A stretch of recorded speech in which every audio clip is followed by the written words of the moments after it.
How wonderful that some of you already got to visit a mosque. You're very fortunate here in Atlanta because you have many mosques, many opportunities to reach out to our Muslim brothers and sisters. In the whole state of Vermont, where I hail from, we have one. So you have no reason to not visit. It's right around the corner from you. There are mosques everywhere. And it's important that we visit because Islam is the most misunderstood and the most maligned religion in the world today. We are being whipped up into fear of Muslims. And when we are afraid, we're stupid, actually.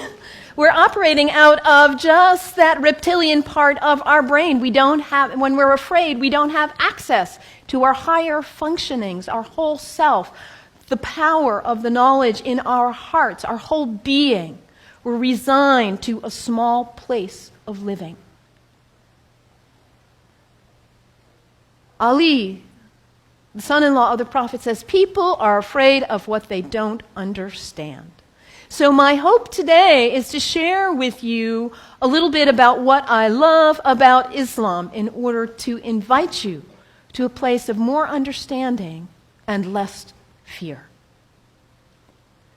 Islam is very practical. If you are looking for insights about how to live a good life, how to be a good person, Islam has wonderful gems to offer to you. One of the things I love most about Islam is that it invites us to be concerned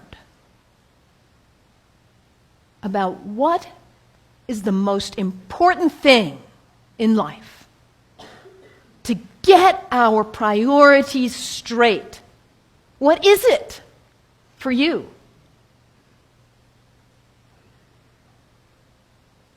Stuff? Money?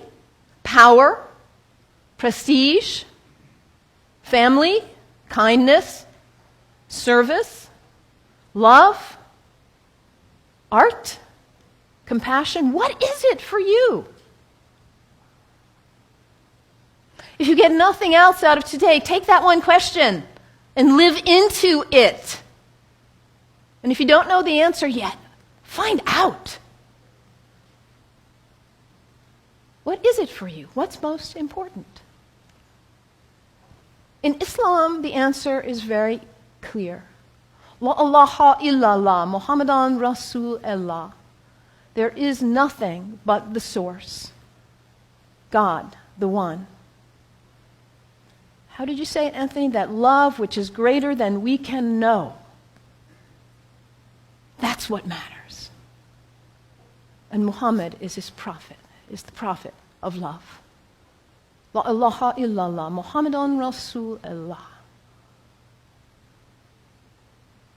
And the thing about us humans, when we get that clarity, we know what's important. What do we do with that? We forget. That's who we are. We humans, we are the great forgetters.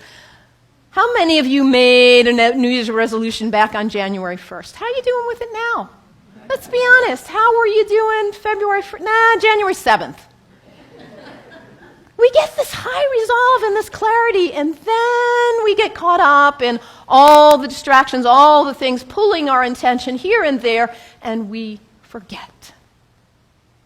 That poet, Mary Oliver, says, what is it you plan to do with your one wild and precious life? What is it?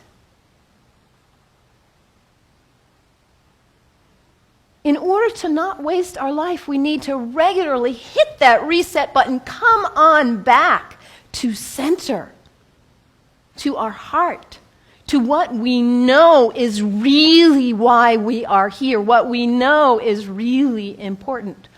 Regularly throughout the day, to stop and come back and say, well, let me check in and remember what matters so I don't waste my day or my week or my month or my life.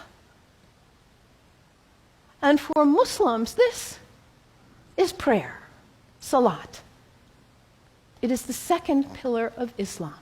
The first pillar, la ilaha illallah, to know what matters.